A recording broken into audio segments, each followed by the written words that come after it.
So, we just got back from about 5 or 6 weeks in South America. We went to Bolivia, Peru, Argentina and Chile, and it was amazing. No, wait, it was amazing!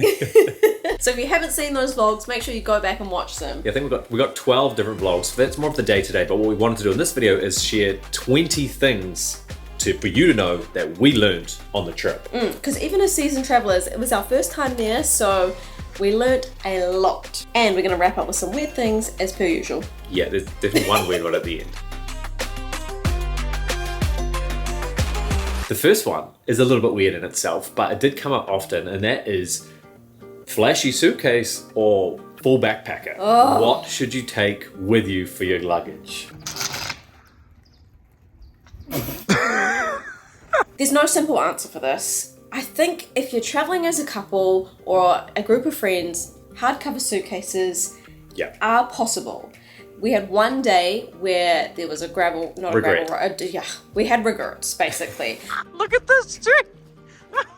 But for the most part, we were happy. You do have to be able to carry it. So if I was by myself, I probably would just go for a backpack or a hybrid situation. Yeah, the groups that we were with who were backpackers constantly said, oh my God, I wish I just bought a suitcase. I thought I had to backpack South America. You do not need to. As long as you can carry a bag, right? You can get away with it. The other thing is all the backpackers had like 7 other bags with them. They had things tied onto their backpacks, drink bottle over here, dropping shoes stuff, hanging off, banging into people at airports, and every single time it was like, yeah, to get them on off. But the next thing is in terms of what to pack for South America. Everything. Yeah, I think it depends on where you go, but unfortunately, you basically just have to take one of everything to make it fit. And generally speaking, you don't need too much cold clothes, is what we thought. But you actually do, especially if you're going somewhere like the Salt Flats, which is shocking.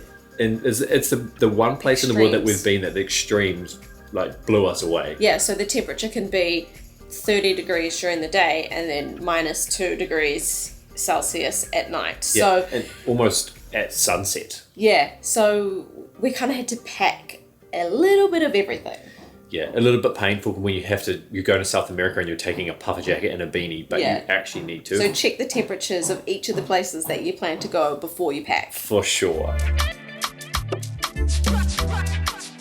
Espanol. I wish we knew a little bit more or took the time to do some lessons before we went. We always make an effort. I hope that comes across in the videos as well. Everywhere in the world, we always make an effort. So we at least know how to say hello, thank you, please, some money or numbers, and beer. And the beer doesn't matter. Chicken. So some of the basics. And we can do that in Spanish, and we made an effort. The good news is they're really receptive. Just in general, we found people very, very receptive. If you make an effort, they really appreciate it. Unlike some other country, France, that don't really appreciate it. Start a war online. No, I feel like that's pretty common knowledge these days. But maybe you think a little bit more would have been helpful. Yeah, I think so. The good thing is we were traveling in a group. Beautiful. So a lot of people within our group could speak Spanish, and that really helped us. But English isn't as widely spoken in the places that we went to as I thought it would be. And I think this is the thing that we didn't like, is it made us feel ignorant and very touristy, and in other places, because we make an effort, we feel like we can connect a little bit more with locals, and I think we felt just maybe a little bit further away than I would have liked. So a recommendation would be probably learn a few more phrases that you can have a bit more of a conversation rather than piece together what you want to order. Safety is a massive one, huge topic for anything that you research, anybody that you speak to, and obviously for us in advance before going as well. Yeah, I think because we were traveling on our G tour, traveling in a group is always a good idea, and having a local guide definitely helps things because they can sort of tell you which areas of town to visit, which areas of town to avoid. But as a general rule, I think it's just a case of using your common sense, right? Yeah, that stuff, I mean, muggings or whatever could happen at any time, anywhere in the world, any time of day, but it is also, there is like a correlation to evenings, drunken, dark alleyways, wrong neighborhoods.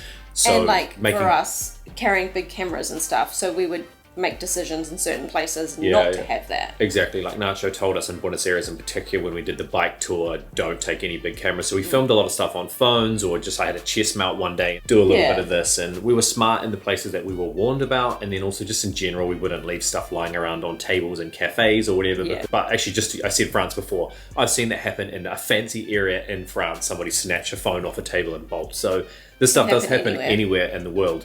But for the most part, we actually felt really safe, and a big consideration was doing a tour, which we'll talk about more in later on, but that really took away a lot of that stress as well. Definitely.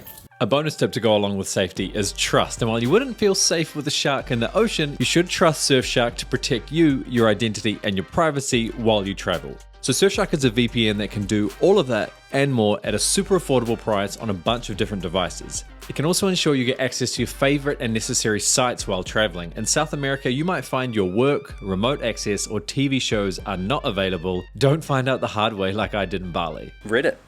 We can't go on Reddit here. So all of my memes, my sports stuff that I follow, all of my dorky stuff, can't get access to it.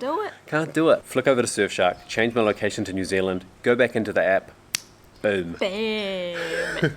Back in business. So use our code on the screen now or linked below and you can get a crazy deal of 80% off and up to 3 months free. But speaking of cost... how expensive things is obviously a massive consideration, especially for a big trip. South America has a reputation for being a really cheap place to travel. What did you kind of generally feel? The way I gauge if a place is good value or not is by the price of beer. That's my general rule. Yeah, hell yeah. Like the price of beer was really good there. Yeah. Except for Chile, that was really expensive. Yeah, if you're going on a budget, consider where you want to go into Chile. If you're just grabbing a beer like on the go, $2 or $3 New Zealand dollars gets you a beer. Honestly, in some places a lot less than that. So that's about what you'll pay in a bar as well. So really cheap. We bought fresh mango shakes at a market for $1.50. In Bolivia, we got 2 of these local chorizo sandwich burger things and a big beer, like a 600 or 700 ml, and that was $9. So you can eat really well for $10 to $20. You can go out and have one of those kinds of meals. But there are nicer restaurants where you can spend a lot more. So for somewhere that might cost, say, $100, $150 for a couple to go out in New Zealand, fancy would probably be $50 to $60 there. So there is a lot of value. I would say not as cheap as Asia, just in general. Yeah, probably not quite as cheap, but still good value for money. Absolutely. Especially if, I'll get into this in a second about money exchange, how to handle that best, what we learned there as well. But just another example, we bought some local chocolates that were sort of a specialty. They were 70 cents each. So something like that is going to cost you probably more like $4 or $5 in New Zealand or anywhere else in the world. And I got a haircut in Buenos Aires for 4,500 pesos, which was only $9 New Zealand dollars. And that was like a kind of hipstery place too, exactly, right? Yeah. So it's much cheaper for locals. I hunted out somewhere that was cool. But that's because I got it at the blue rate, which I'll carry right over into money exchange. And this is huge. You really have to consider this before your trip. And what you have to do is take a strong currency in cash with you. Don't get pesos or whatever before you leave. Take USD, take pounds, take euros and change it there. And the biggest consideration is Argentina. So they have a blue rate. I won't go into all the details as to why, but if you were to search what the current market rate is, Argentina has a secret in-country rate called the blue rate as well. Essentially, when we were there, $1 was about 400, 450 pesos. Whereas the blue rate, officially, whereas the blue rate in the country, if you had US dollars, was $1 is 1,000 pesos. So more than double. At times, it actually got up to almost 3 times. So as an example, some people on our tour didn't take cash with them, had to try and get currency in the country, and we would eat collectively for cheaper than what one of them would because we had the cash. Credit cards are a big consideration too, because because it is. Yeah. Well, so some of the credit cards don't give you the blue rate; they just give you the market rate. So you're paying double. Blue rate. Exactly. And then they'll charge you a currency conversion fee as well, which is just insanity. So ideally you take cash with you. And then the second option, I don't know why more people don't use this, is you have to get a Wise card. Yeah. It's so straightforward. We speak to so many 1,000%. people, how do I save money? And then they don't order a card or get a Wise account. Order a Wise card. It's 100% free. I'll give you a link below, which gives you a free transfer. Admittedly, we do get a little kickback if you use it, but don't use our link if you don't want to. Yeah. Wise is get the card. Wise is the way to save money. I don't understand. So we were getting the blue rate, or just under the blue rate. So It's just unbelievable, and no exchange fees. You exchange money once for like $1 or $2 for hundreds, if not more. Anyway, this really gets me jazzed. Like, I don't understand. I'm sure you can't tell. What is wrong with you? It's because we spent the first couple of years of our nomadic travels screwing this up and lost thousands of dollars. For reference, it does depend where you transfer money in the countries as well, because on the border of Peru and Bolivia, we transferred $500. I checked on my phone at the XE rate. We lost $1. That's insane. So good. Whereas if we tried to get that money here, we would have lost $50 probably. Yeah. In Peru, though, we were desperate, and we changed it in an airport. For $200, we lost $20. That's right. So it just depends on where you do it. Anyway, I'll take a back seat for a second while we talk about tipping. Tips. Tipping. Okay, so in general, tipping is about 10% in most places, but if you are paying by card, just check. I think this is pretty common in most places, but they'll often add that 10% on, so just make sure you check. Now some more numbers, because as you can probably tell, I like numbers, but data. Which kind of relates to safety as well. You always want to have some, I think you also want to have some kind of mobile connection wherever you are. If anything goes wrong, if you need to message anybody, if you need to make a phone call, even if that phone call needs to be sort of like a digitally Skype situation, whatever. So you can either do roaming with your home provider, which is often very expensive, doesn't cover all of the countries. And you don't get much data. True, very good point. Or you can buy a local SIM card in the country. The disadvantage is you have to take your SIM card out, obviously, or you can get an eSIM. Our preference is actually doing a combination of both of those. So we will buy the eSIM while either keeping some form of roaming or probably more so buying a local SIM card. So just as some examples, we bought a SIM card in Bolivia that was 6 gigabytes, and that was for $16. In Peru, we got one for $11, and that was only 3 gigabytes, but still cheaper, I suppose. Whereas we ran Maya eSIMs, we paid $45 for 5 gigabytes each, but that lasted for 30 days and it worked in every country. And I think that's the advantage of having an eSIM, is that you're crossing borders constantly in South America, and you don't have to go and find the shop, make sure you've got the right currency, hope you can like get it installed properly. Like, you've literally just got data with you. So yeah, I mean, I think that's a good tip. And I'm choking here, but Oh, you okay? the big one is then you arrive and you need transport. True. Sorry. We used Uber in most places. I think Cabify is the other sort of like digital app that you can use. And you can select cash as your payment method. And I think a lot of the drivers kind of like that. We like that. We like knowing how much it's going to cost before we get there. But then having an eSIM, God, I'm losing my mind here. An eSIM with your Wise card as a payment method, you're sorted and cheap. And we didn't spend more than $10 on transport. It is so cheap. Sometimes I don't think we took one single regular taxi, did we? No, we tend to avoid normal taxis because we just like the safety element of knowing what something's going to cost up front.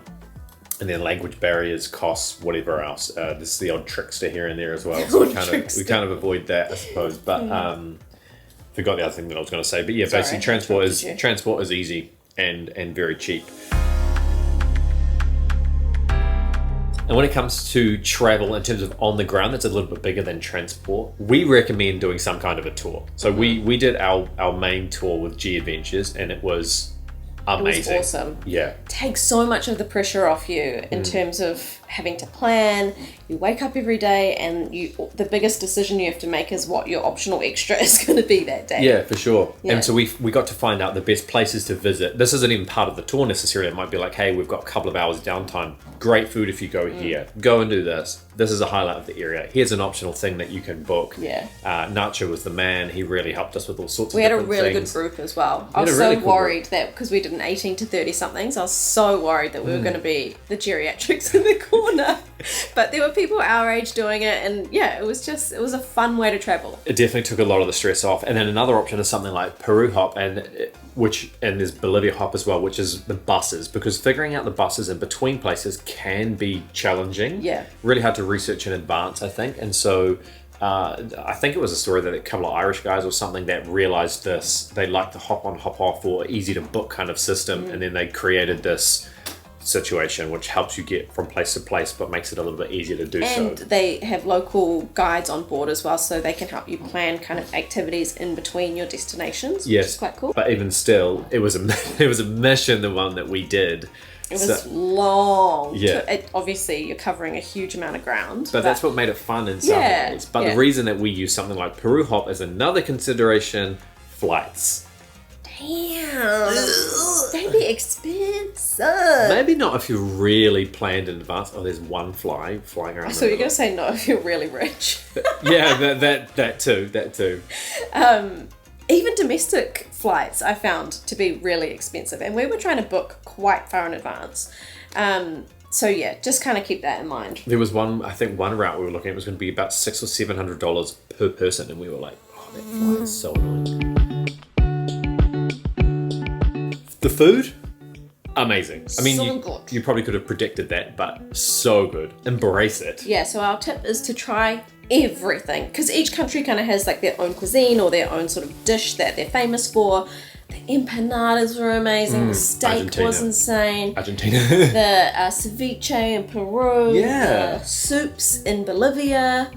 It's like a volcanic soup with a volcanic stone Rocks in it. and stuff in it. Yeah. Yeah. Absolutely crazy. But yeah, and then the salteñas as well in Bolivia, they were fascinating. Kind of good, kind of iffy in places. Yeah, with some the quailing and all that things kind of in there.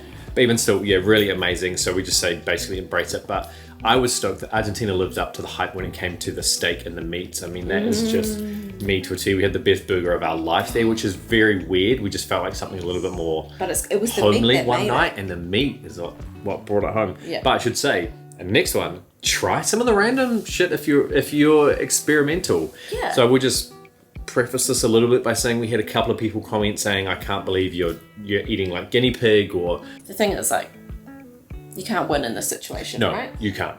We always take these experiences from a traveler's perspective, and understanding from the locals' perspective is this is how we feed my family, or this is how my ancestors lived, or my family have lived out in the middle of nowhere and we farm alpacas or llamas and they are like our cow or whatever.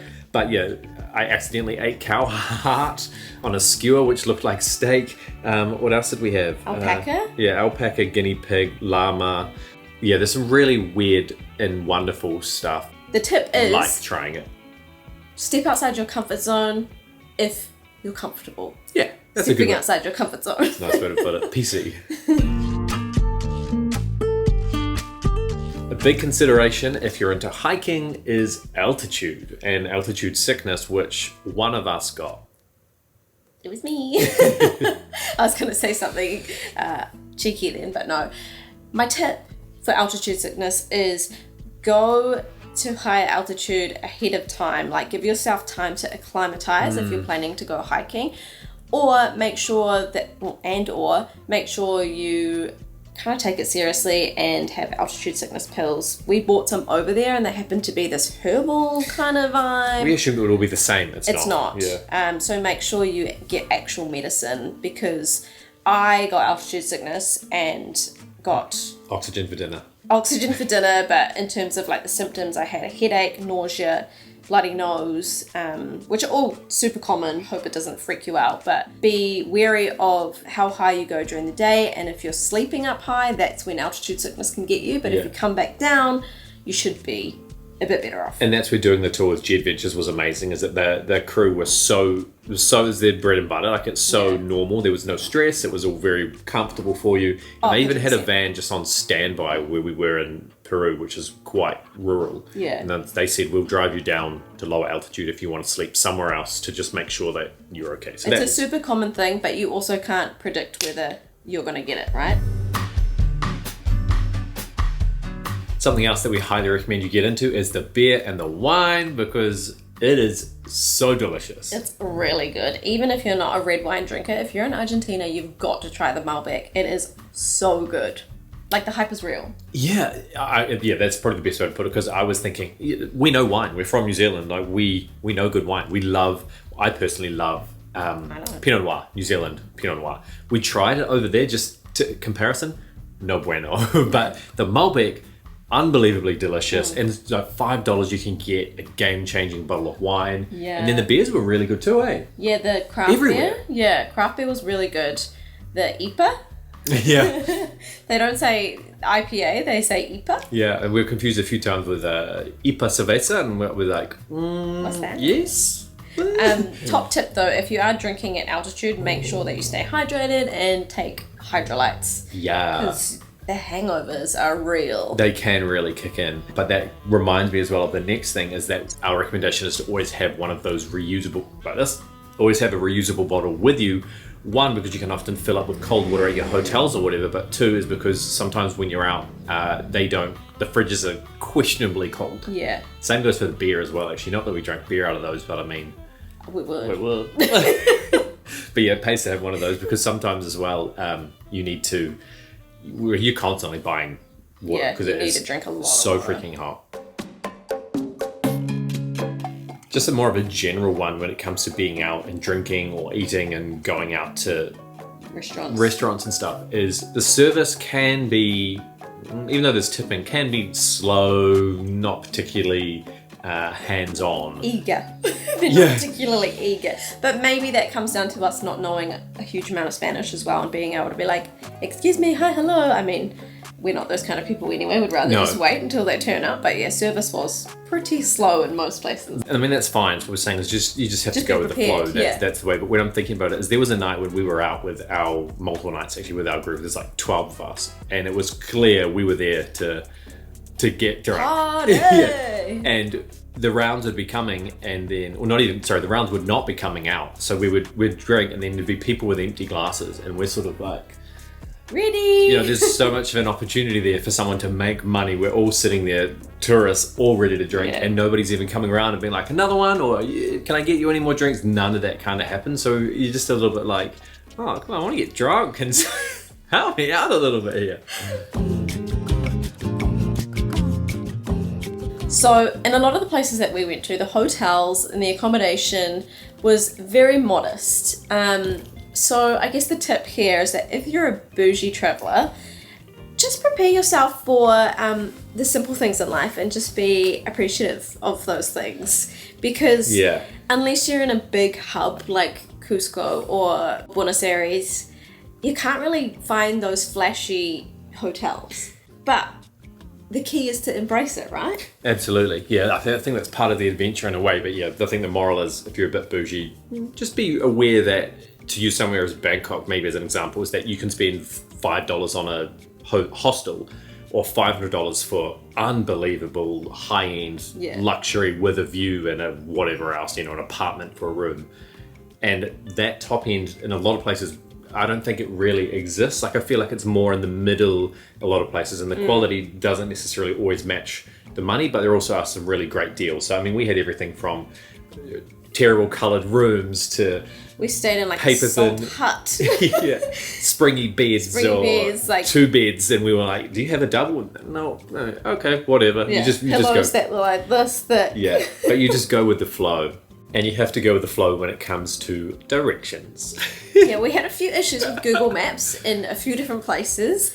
And we ended up getting lost quite a few times. So factor that into your travel time. Yeah, that's a really good point. As simple as Maps thinks you should be on one side of the street when something is on the other side.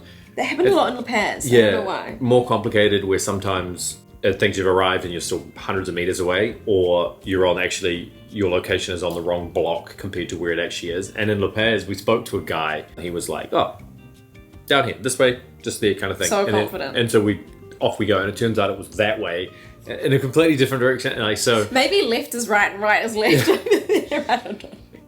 But yeah, it's just something to keep in mind. But that's just part of that whole going with the flow when you go somewhere that is still on the up when it comes to tourism and getting established, is just having patience to just go, it is what we'll find it. Yeah. And the last one, number 20, might test your patience depending on what your standards are when it comes to going to the baños, to the bathroom. Yeah, so public toilets cost money. Not much. 20 cents or something like that. And in return for that, they get cleaned and stuff, and you get toilet paper, which is awesome. But often you don't get much toilet paper. You might get like 6 squares. So it depends if you want to go number 1 or number 2. Single player, sometimes. But I would recommend pack those travel tissues, pack like wet wipes for your hands, pack sanitizer, just BYO, and you'll be fine. Yeah, sometimes Did you say no toilet seats sometimes? Oh yeah, sometimes there's no toilet seats. Work on the squats. Yeah. Work on the hover. Yeah, I came back with bigger quads. My squat's gone up 20 kilos. No, I'm kidding. Yeah, it's just something to keep in mind that you have to be a little bit more thoughtful with that kind of stuff. And understandably, restaurants and that don't want you just coming in to use their facilities. They're kind of expected to be a paying guest. So yeah, the baños out in public can be of questionable quality, and there's always someone sitting there ready to take your money. Yeah, I should really have coins in the pocket at all times to just pay for tips and whatever else. Tips and toilets. And on that perfectly run a note, that is I think that's everything that we had to share. But yeah, if we've missed anything though, let us know in the comments. Yeah, that's a good point. If there's anything that you think we should have spoken about, let us know as well. But that's the end of the South America series, and we've got some cool shit coming up.